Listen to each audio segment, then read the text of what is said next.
ملت ٹائمز میں خوش آمدید۔ کیا انڈیا اور پاکستان کے درمیان جنگ ہوگی؟ یہ اب سوال نہیں رہا، بلکہ جو سوال ہے کنفرم ہو چکا ہے، اس کا جواب مل چکا ہے۔ جس طرح کل وزارت داخلہ نے دیش بھر میں 7 مئی کو موک ڈرل کا اعلان کر دیا ہے، اس سے بات کنفرم ہو جاتی ہے کہ انڈیا اور پاکستان کے درمیان جنگ یقینی ہو چکی ہے اور دونوں ملک اپنی اپنی تیاری کر رہے ہیں۔ پاکستان پہلے سے تیاری کر رہا تھا۔ پاکستان نے مقبوضہ کشمیر کے تمام مدرسوں کو بند کرنے کا اعلان کر دیا۔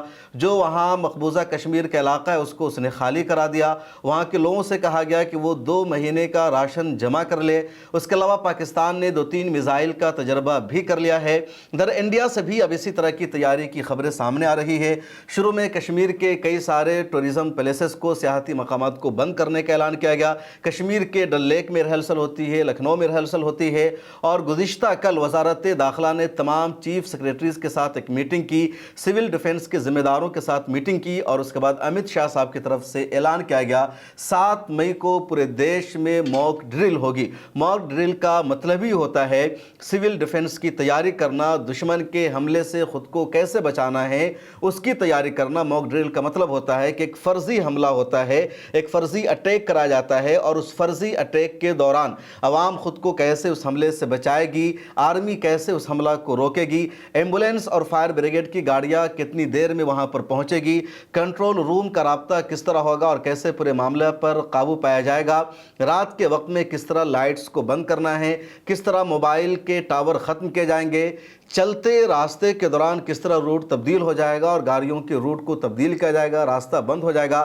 تو یہ ساری چیزیں موک ڈرل میں آتی ہے، اور موک ڈرل کا مطلب ہی ہوتا ہے کہ ایک فرضی حملہ ہوگا اور دشمن کے حملے سے بچنے کی تیاری کرنا، سول ڈیفنس کا جائزہ لینا، یہ موک ڈرل کا مطلب ہوتا ہے۔ اور امت شاہ صاحب نے باضابطہ اس کا اعلان کر دیا ہے، اور دیش بھر میں 7 مئی کو اس پر عمل کیا جائے گا، اور اس کا مطلب صاف ہے کہ انڈیا اور پاکستان کے درمیان اس بار جنگ یقینی ہو چکی ہے۔ انڈیا اور پاکستان کے درمیان اگر جنگ ہوگی تو اس کا انجام کیا ہوگا، اس پر آگے بات چیت کریں گے۔ پہلے آپ کو یہ سمجھا دیتے ہیں کہ موک ڈرل ہوتا کیا ہے اور موک ڈرل کے کیا کیا ممکن اثرات پڑ سکتے ہیں۔ ہندوستان ٹائمز نے اپنی رپورٹ میں بتایا ہے کہ 7 مئی کو موک ڈرل ہوگی، اور دیش کے 244 اضلاع میں ڈسٹرکٹ میں موک ڈرل ہوگا۔ دیش میں جو ضلع ہے، جو ڈسٹرکٹ ہے، اس کے تعداد 500 سے زیادہ ہے، لیکن دیش بھر کے اضلاع کو سول ڈیفنس کے نظریہ سے یا دفاعی نقطہ نظر سے 244 کیٹیگری میں تقسیم کیا گیا ہے، اور اس میں پورا دیش آ جاتا ہے۔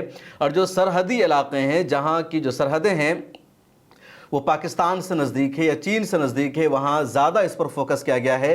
تو اس طرح 244 کیٹیگرائز اضلاع میں سول ڈیفنس کی تیاری کرائی جائے گی، یعنی موک ڈرل ہوگا۔ اور موک ڈرل میں کیا ہوگا؟ سب سے پہلا یہ ہوگا کہ لائٹ بند ہو سکتی ہے، رات کا وقت ہے، تمام لائٹ کو بند کر دیا جائے گا، بجلی کو ہی کاٹ دیا جائے گا، نہ تو سڑکوں پر لائٹ ہوگی نہ گھروں میں لائٹ ہوگی۔ اور اس کا مقصد یہ ہوتا ہے کہ دشمن اگر حملہ کرنا چاہتا ہے، آرمی کیمپ کو نشانہ بنانا چاہتا ہے یا رہائشی علاقہ کو نشانہ بنانا چاہتا ہے، تو دشمن کو پتہ نہ چل سکے کہ نیچے کا ایریا کون سا ہے، جنگلات کا ایریا ہے، خالی ایریا ہے، سمندر کا ایریا ہے، یا پھر وہ رہائش ایریا ہے، تاکہ دشمن عوام کو نقصان نہ پہنچا سکے، وہ صحیح ٹارگٹ پر حملہ نہ کر سکے۔ تو ایک بلیک آؤٹ ہے، یعنی لائٹ بند ہوگا موک ڈرل میں، جو ریہرسل ہوگا، جو تیاری ہوگی۔ دوسرا، اس میں موبائل نیٹ ورک بند کیا جائے گا، اور یہ وقتی طور پر ہوگا، کیونکہ جب نیٹ ورک ہوتا ہے تو اس سے دشمن فائدہ اٹھاتا ہے، اس کو پتہ چلتا ہے کہ کس علاقے میں پبلک ہے، کس علاقے میں لوگ ہیں، تو موبائل نیٹ ورک کو بھی، سگنل کو بھی ختم کیا جائے گا وقتی طور پر، یہ ریہرسل کا پارٹ ہوگا۔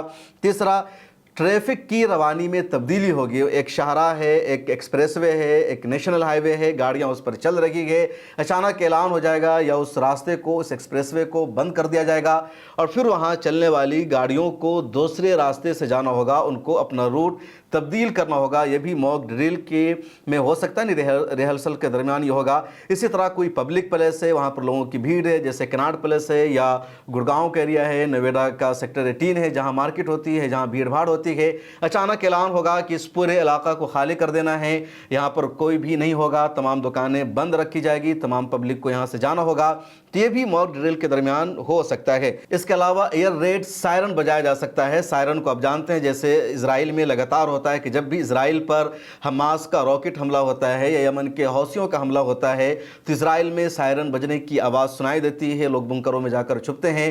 तो इसी तरह यहाँ भी होगा कि सायरन बजाया जाएगा कि सायरन बजने का मतलब ये है कि दुश्मन का हमला हो सकता है या एयर स्ट्राइक हो सकती है, और उस हमले से आवाम को कैसे बचना है, पब्लिक को कैसे बचना है और किस तरह छुपना है, किस तरह अपने आप को बचाना है, तो ये सायरन बजाकर इसकी प्रैक्टिस कराई जाएगी। उसके अलावा इस प्रैक्टिस का रिहर्सल का पार्ट ये भी होगा कि अगर हमला होता है तो पुलिस का दस्ता कितनी देर में वहाँ पर पहुँच पाता है, आर्मी की टीम वहाँ पर कितनी देर में पहुँचती है, कमांडोज कितनी देर में पहुँच पाते हैं, एम्बुलेंस कितनी देर में वहाँ पर पहुँचती है, फायर ब्रिगेड की गाड़ियों को आने में वहाँ पर कितना टाइम लगता है, तो ये सब भी इस रिहर्सल का मॉक ड्रिल का पार्ट होगा और ये जायज़ा लिया जाएगा। तो इसी को मॉक ड्रिल कहा जाता है और ये 7 मई को होगा। तो अमित शाह के वजारत दाखिला के ऐलान से बात कन्फर्म हो चुकी है कि जंग की तरफ देश जा रहा है और पाकिस्तान पर हर हाल में हमला होगा। पहलगाम में पाकिस्तान के ज़रिए मारे गए 26 बेगुनाहों का बदला इंडिया हर हाल में लेगा, और जब इंडिया पाकिस्तान पर हमला करेगा जंग की शुरुआत होगी, बेगुनाहों का बदला लिया जाएगा, पाकिस्तान को उसके काले करतूत का जब मज़ा चखाया जाएगा तो यकीनी तौर पर पाकिस्तान भी इंडिया पर अटैक कर सकता है, इंडिया पर हमला कर सकता है, और उस सूरत में ज़रूरी है इंडिया का दिफा करना, अपने शहरियों को पहले से आगाह कर देना कि कैसे उनको पाकिस्तान के होने वाले हमले से बचाना है, कैसे दुश्मन के हमले को नाकाम बनाना है। इंडिया का डिफेंस सिस्टम पहले से बहुत मजबूत है, इंडिया के पास S-400 है, इंडिया के पास राफेल है, उसके अलावा दूसरे तैयारे हैं। जो S-400 है वो रूस ने इंडिया को दे रखा है और ये मजबूत डिफेंस सिस्टम है। यानी S-400 का मतलब ये है कि अगर पाकिस्तान अपने किसी जहाज़ को इंडिया भेजता है, ड्रोन को भेजता है, वो हमला करना चाहता है तो S-400 उसको फ़िज़ा में ही नाकाम बना देगा। लेकिन इसके बावजूद अगर वो ड्रोन पाकिस्तान का आ जाता है, S-400 उसको नाकाम नहीं बना पाता है, तो आवाम को कैसे बचना है, सिविलियंस का नुकसान न हो, उसकी तैयारी कराई जाएगी। और ये ज़रूरी होता है और इसका मतलब यही है कि इंडिया भी अब जंग की तरफ जा रहा है और ये जो ऐलान है एक तरह से हो चुका है। पाकिस्तान भी अपनी तैयारी कर रहा है। पाकिस्तान के बारे में मैंने शुरू में बताया कि उसने ऑक्यूपाइड कश्मीर को पहले से ही एक तरह से खाली करना शुरू कर दिया है। कई मिसाइल का भी पाकिस्तान ने तजर्बा किया है। इंडिया के डल लेक में पहले रिहर्सल हुआ है, लखनऊ में रिहर्सल हुआ है, और अगर इंडिया और पाकिस्तान के दरमियान जंग छिड़ जाती है तो दुनिया में एक और जंग शुरू हो जाएगी। रूस और यूक्रेन के दरमियान पिछले 2 सालों से पहले से जंग जारी है और पूरी दुनिया की कोशिशों के बावजूद अभी तक जंग बंदी नहीं हो सकी है। इजराइल और फ़लस्तीन के दरमियान भी जंग जारी है और इसको आप जंग नहीं कह सकते बल्कि इजराइल का कत्ले आम या फ़लस्तीनियों का जेनोसाइड कर सकते हैं कि निहत्थे लोगों पर इजराइल का हमला लगातार जारी है और इसको भी 2 साल होने जा रहा है। 21 महीने ऑलमोस्ट हो चुके हैं और इंडिया और पाकिस्तान के दरमियान अगर जंग छिड़ती है तो ये तीसरा इलाका होगा और एशिया का इलाका भी जंग में चला जाएगा और पूरी दुनिया के इस पर नज़र होगी। यूनाइटेड नेशन में भी ये मामला पहुंचा था और यूनाइटेड नेशन के सेक्रेटरी जनरल ने इंडिया और पाकिस्तान दोनों को यही सुझाव दिया है, मशवरा दिया है कि वो जंग ना करे, मिलिट्री मसले का हल नहीं है। उन्होंने पहलगाम टेरर अटैक की मजम्मत की है, शदीद तनकीद की और कहा इस तरह का हमला नहीं होना चाहिए। अमेरिका भी इंडिया के साथ हर कदम पर खड़ा है। अमेरिका लगातार इंडिया को कह रहा है कि वो इंडिया के साथ है और अमेरिका ने भी पाकिस्तान से कहा कि वो इस दहशतगर्दाना हमले की इन्वेस्टिगेशन में इंडिया का साथ दे और कहीं पर भी पीछे हटने की कोशिश ना करे। उधर इंडिया में कुछ लोगों का मानना है कि चीन पाकिस्तान का साथ दे सकता है, इंडिया का साथ नहीं दे सकता है। इंडिया एक ऐसा मुल्क है जिसकी सरहदें 7 मुल्कों से मिलती है और तीसरे नंबर पर इंडिया की जो सरहद है वो पाकिस्तान से मिलती है, यानी तकरीबन 15,000 किलोमीटर इंडिया का जो बॉर्डर है दुनिया के 7 मुल्कों के साथ शेयर होता है, जिसमें सबसे लंबा चौड़ा बॉर्डर इंडिया का बांग्लादेश के साथ शेयर होता है जो 4,000 किलोमीटर है। उसके बाद चीन के साथ तकरीबन 3,500 या 3,600 किलोमीटर। उसके बाद पाकिस्तान है जिसके साथ भी 3,000 के अराउंड किलोमीटर शेयर होता है। उसके बाद म्यांमार है, भूटान है और अफगानिस्तान से भी थोड़ा सा एरिया इंडिया का मिलता है जो बॉर्डर शेयर होता है। तो पाकिस्तान और इंडिया के साथ जो बॉर्डर शेयर होते हैं उन्हीं इलाकों को ज़्यादातर निशाना बनाया जा सकता है। तो जंग का जो सायरन है बच चुका है। दुनिया की कोशिश यही है कि दोनों मुल्कों के दरमियान जंग न हो। इससे पहले यानी इंडिया और पाकिस्तान के दरमियान अब तक 4 जंगें हो चुकी है। पहली जंग इंडिया और पाकिस्तान के दरमियान 1947 से जनवरी 1948 तक हुई थी और उस जंग की वजह यह थी कि कश्मीर पर पाकिस्तान अपना दावा चाह रहा था, जबकि कश्मीर के राजा हरी सिंह ने कश्मीर का इल्हाक इंडिया के साथ कर लिया था। उसके बाद कबाइलियों ने बगावत कर दी थी, इंडियन आर्मी ने कबाइलियों को पीछे छोड़ा, फिर भी कश्मीर के कुछ इलाकों पर कबाइलियों ने, पाकिस्तान ने कब्ज़ा कर लिया, जो ऑक्यूपाइड कश्मीर कहा जाता है, और पाकिस्तानी जिसको आज़ाद कश्मीर कहते हैं, जो गिलगित बल्तिस्तान के एरिया है या मुजफ्फराबाद का एरिया है, तो दरअसल वो इंडिया का ही हिस्सा है जिस पर पाकिस्तान ने कब्जा कर रखा है। 1947-48 की जंग है। बहरहाल वो जंग बंदी हुई, यूनाइटेड नेशन की उसमें मुदाखलत हुई। दूसरी जंग इंडिया और पाकिस्तान के दरमियान 1965 में हुई थी और इस जंग की शुरुआत भी पाकिस्तान ने की थी, क्योंकि पाकिस्तान ने ऑपरेशन जबराल्टर शुरू किया था। गोरिल्ला वार के जरिए कश्मीर को उसने हड़पने की कोशिश की थी, लेकिन इंडिया ने मुंह तोड़ जवाब दिया और पाकिस्तान को पीछे हटना पड़ा और उस जंग में भी पाकिस्तान की एक तरह से हार हुई। लाहौर तक इंडिया की आर्मी पहुंच चुकी थी। इंडिया और पाकिस्तान के दरमियान तीसरी जंग 1971 में हुई और 1971 की जंग में पाकिस्तान को बदतरीन शिकस्त का सामना करना पड़ा। इंडिया की जीत हुई और इंडिया ने पाकिस्तान को 2 हिस्से में तकसीम कर दिया। ईस्ट पाकिस्तान एक नया मुल्क बन गया जिसको अब बांग्लादेश कहा जाता है और उस वक्त इंडिया की वजीर आजम थी इंदिरा गांधी।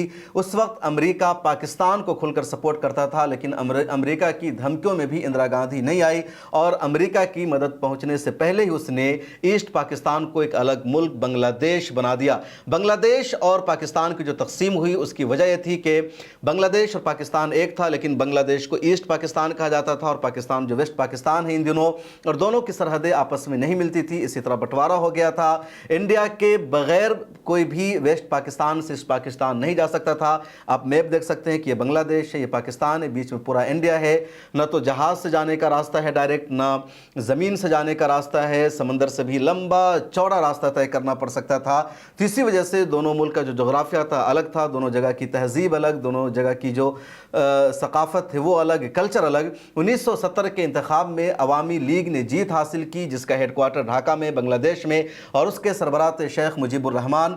वेस्ट पाकिस्तान की आर्मी क़यादत ने, वहाँ के लोगों ने शेख मुजीबुर रहमान की क़यादत को, उनकी हुकूमत को मानने से इनकार कर दिया। उसके बाद शेख मुजीबुर रहमान ने बगावत का ऐलान कर दिया और कहा कि अगर हमारी हुकूमत नहीं बनने दी जाएगी तो फिर हम एक अलग मुल्क बनाएंगे और बांग्लादेश की आज़ादी का ऐलान किया गया। इंडिया ने इस मोमेंट को सपोर्ट किया। उसके बाद पाकिस्तान ने बांग्लादेश में एक सर्च लाइट ऑपरेशन नाम से एक तहरीक का आगाज़ किया जिसके ज़रिए उन तमाम लोगों को लगातार परेशान किया जा रहा था, मारा जा रहा था, जेलों में बंद किया जा रहा था, जो बांग्लादेश में इनकलाब के नारे लगा रहे थे और पाकिस्तान से अलग होने की तहरीक चला रहे थे। चुनांचे वहाँ के लोग काफ़ी तादाद में इंडिया भी भाग कर आ रहे थे। उसके बाद इंडिया की सरकार ने बांग्लादेश को सपोर्ट करने का फैसला किया, अपनी आर्मी को भेजा और सिर्फ 13 दिनों में ही इस जंग का नतीजा निकल कर आ गया और बांग्लादेश में 90,000 से ज़्यादा पाकिस्तानी आर्मी को सरेंडर करना पड़ा इंडिया की आर्मी के सामने। उसके बाद बांग्लादेश एक नया मुल्क बन गया और 1971 में पाकिस्तान 2 टुकड़े में तकसीम हो गया और इंडिया की वाज़ेह और बरतरी जीत थी। और यही वजह है कि पिछले दिनों कानपुर में एक फैमिली से मिलने जब राहुल गांधी गए थे तो उस फैमिली ने कहा था कि अगर इंदिरा गांधी होती तो ऐसा ना होता, क्योंकि इंदिरा गांधी के ज़माने में जब पाकिस्तान ने इंडिया को परेशान किया तो उन्होंने पाकिस्तान के 2 टुकड़े कर दिए थे, पाकिस्तान को तकसीम कर दिया था। इंडिया और पाकिस्तान के दरमियान ये तीसरी जंग थी और इंडिया और पाकिस्तान के दरमियान चौथी जंग 1999 में हुई जिसको कारगिल जंग कहा जाता है। इस जंग में भी पाकिस्तान ने इंडिया के कुछ इलाकों पर कब्जा कर लिया था। जो कारगिल का इलाका है, जो लेह का इलाका है, पाकिस्तान के उस वक्त के आर्मी चीफ थे परवेज़ मुशर्रफ, जिनका हाल ही में इंतकाल हो गया, तो उन्होंने चालाकी दिखाई और कोशिश की कि जो कारगिल का इलाका है उस पर कब्ज़ा जमा लिया ताकि कश्मीर का और लद्दाख का जो आपस में कॉन्टेक्ट है वो ख़त्म हो जाए और कारगिल ऊंचाई पर वाक़े है। इंडिया को जैसे पाकिस्तान की इस हरकत का पता चला, इंडिया ने फ़ौरन हमला किया, पाकिस्तान को जवाब दिया, पाकिस्तान को पीछे हटना पड़ा, फिर जंगबंदी हुई और जो पुरानी पोजीशन थी पाकिस्तान की उसको वहीं जाना पड़ा और इंडिया के जिन इलाकों का कंट्रोल पाकिस्तान ने हासिल किया था उस इलाके को इंडिया ने खाली करा लिया। तो ये 4 जंगें हुई है इंडिया और पाकिस्तान के दरमियान और इन 4 जंगों का जो नतीजा रहा वो इंडिया के हक़ में रहा।